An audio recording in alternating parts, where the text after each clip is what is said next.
लाडक्या बहिणींसाठी आनंदाची बातमी आहे। फेब्रुवारी आणि मार्च महिन्याचा हप्ता एकाच वेळी जमा होणार आहे, अशी माहिती सूत्रांनी दिली आहे। त्यामुळे बघा, एकही पात्र लाडक्या बहिणीला आम्ही लाडकी बहीण योजनेपासून वंचित ठेवणार नाही।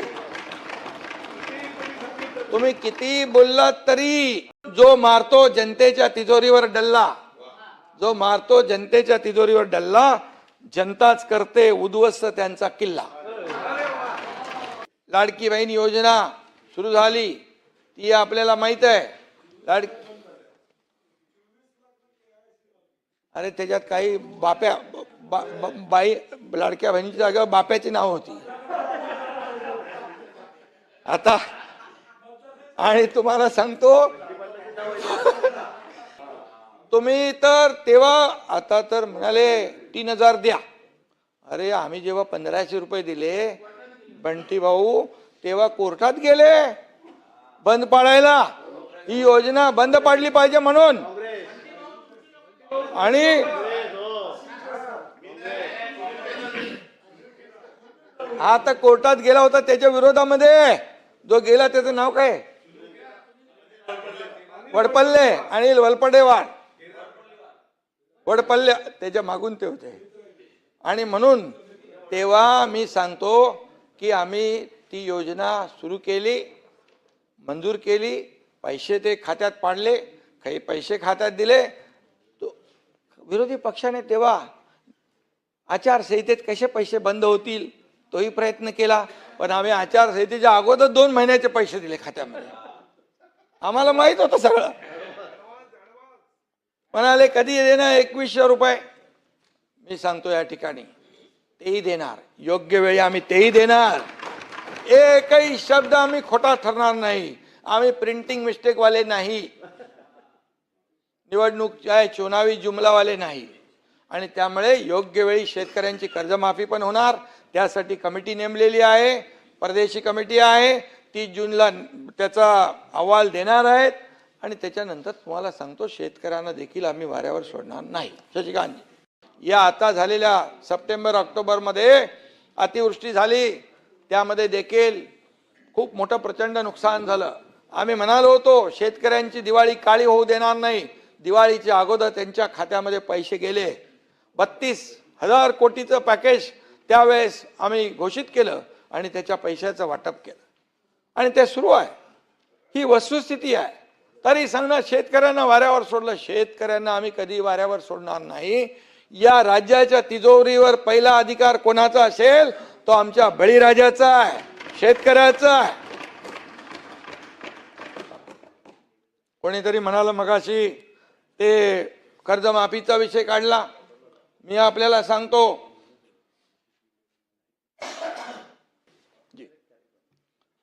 करेक्ट कार्यक्रम करायचं शेतकऱ्यांचं नाही रे बाबा। तरी मी आपल्याला सांगतो किती आरोप केले तरी सुद्धा ये पब्लिक है, सब जानती है, हे आपल्याला माहित आहे कौन सच्चा है कौन झूठा है। याचं उत्तर वोटिंग मशीन मधून आलेलं आहे। आणि म्हणून अरे भाई कुठे चालले तुम्ही, चंद्रावर मंगळावर पोहोचले भारताचं यान, कुठं चंद्रावर मंगळावर पोहोचले भारताचे यान, पण तुमच्या काँग्रेसचे मात्र अजूनही चड्डी बनियान। अरे भारत मंडपम मध्ये जगातले लोक आले भाई, तुम्ही वैयक्तिक घेऊ नका, जगातले लोक आले, जगातले लोकांनी आपल्या भारताचं साम्राज्य बघितलं। प्रधानमंत्री मोदींनी तिथं AI समिट ठेवली, जगभरातले लोक आले, अरे तिथे काँग्रेसवाले चड्डी बनियान गँग मध्ये घुसले।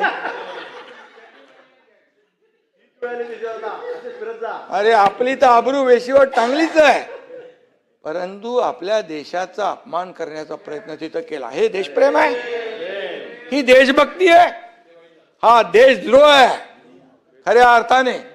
आणि म्हणून नेहमी इकडे पण परदेशात पण देशाची बदनामी करायची, प्रधानमंत्र्यांची बदनामी करायची। अरे मला सांगा भाई, प्रामाणिकपणे छातीवर हात ठेवून सांगा, 2014 पूर्वीचे काळ बघा, 2014 पूर्वीची प्रकरण बघा, कॉमनवेल्थ घोटाळा, चारा घोटाळा, गोबर घोटाळा, ऐका कॉमनवेल्थ आणि काय कुठला अरे सगळे घोटाळे होते बघा. कोलगेट घोटाळा, 2G स्पेक्ट्रम घोटाळा 2014 नंतर तुम्ही सांगा मला एक तरी डाग या देशाचे प्रधानमंत्री मोदीजींवर आहे? अरे भाई हसू नका, वस्तू बघा, वस्तुस्थिती. एक तरी ब्लॉट आहे काळा, एक तरी डाग आहे का? तुम्हाला सांगतो, हे जनतेसाठी समर्पित प्रधानमंत्री काम करतायत म्हणून देश पुढे. तुम्हाला अभिमान नको? तिसऱ्या नंबरवर अर्थव्यवस्था येते त्याचा भाई अभिमान नको? अरे आपण भारतीय आहोत, आपल्याला त्याचा अभिमान असला पाहिजे. आपल्या देशाची बदनामी करून तिथं ऑपरेशन सिंदूर नंतर किती विमानं पडली, किती ड्रोन पडले. अरे ज्यांनी इकडे बॉम्बस्फोट घडवले, किती लोक मेले, रक्ताच्या चिंधड्या उडाल्या, त्याचा हिशोब कोणी विचारत नव्हता. आपल्या लष्करावर संशय घेण्याचं काम त्यावेळेस केलं. राज्यपाल त्याच्यात आलाय ना, राज्यपालाचं भाषण आहे. तुम्ही अरे बाबा, तुम्हाला आता ते भारत मंडपवरून इकडे येणार ना परत.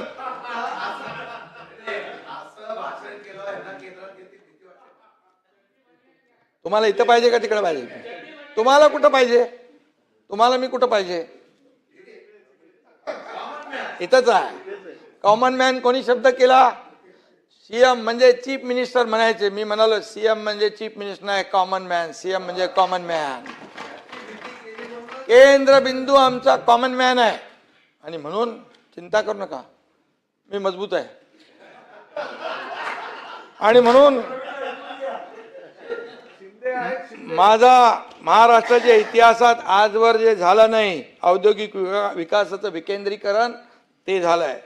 पूर्वी फक्त मुंबई पुण्यापुरतं मर्यादित होतं उद्योग येणं, विकास मर्यादित होता. परंतु आज चित्र वेगळं आहे. राज्याचा चौफेर विकास, काही लोकांनी उद्योगावर बोलले, विकासावर बोललेले आहेत.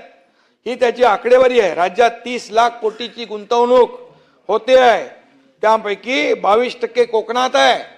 भाई कोकण 22%, त्याचबरोबर 13% विदर्भात, 50% इतर भागात, आपल्या पश्चिम महाराष्ट्रात पण आहे.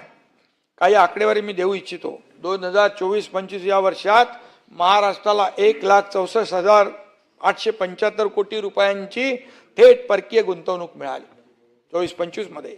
ही गुंतवणूक म्हणजे देशाचे एकूण FDIच्या तब्बल 39% आहे, 39%.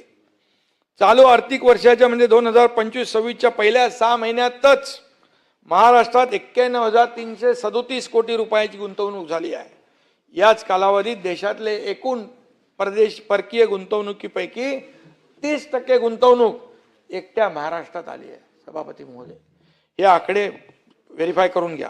हा महाराष्ट्राचा गौरव नाही का? हा महाराष्ट्राचा अभिमान नाही? परकीय गुंतवणुकीमध्ये महाराष्ट्र देशात प्रथम क्रमांकावर आहे. आपल्याला अभिमान असला पाहिजे. दावोसमध्ये आता मुख्यमंत्री आणि उद्योग मंत्री गेले, 30 लाख कोटीचे करार केले 18 देशातील विविध कंपन्यांच्या बरोबर. आणि हे करारनामे झालेत. मी जेव्हा होतो मुख्यमंत्री तेव्हा 2 वेळा जे करारनामे झाले, 75 ते 80% त्याचं कन्व्हर्जन होतं, इम्प्लिमेंटेशन होतं. नुसते कागदावर ते करारनामे राहत नाहीत, त्याची अंमलबजावणी होते. त्यांना तात्काळ जमीन दिली जाते, त्यांना परवानग्या दिल्या जातात. ही फॅक्ट आहे. म्हणून लोक येत आहेत, म्हणून आज लोक येत आहेत. आणि म्हणून या सर्व गुंतवणुकीतून quantum computing, AI data centre, हरित ऊर्जा, सेमीकंडक्टर, ऑटोमोबाईल, इलेक्ट्रिक वाहनं आदींचा समावेश आहे. स्टील, जहाज बांधणी, कृषी तंत्रज्ञान, आरोग्य सेवा, अन्न प्रक्रिया, शिक्षण, लॉजिस्टिक्स, फिनटेक अशा अनेक क्षेत्रामध्ये निवेश होतोय, इन्व्हेस्टमेंट होती आहे. मुंबईत आशियातलं सर्वात मोठं ग्लोबल कॅपेबिलिटी सेंटर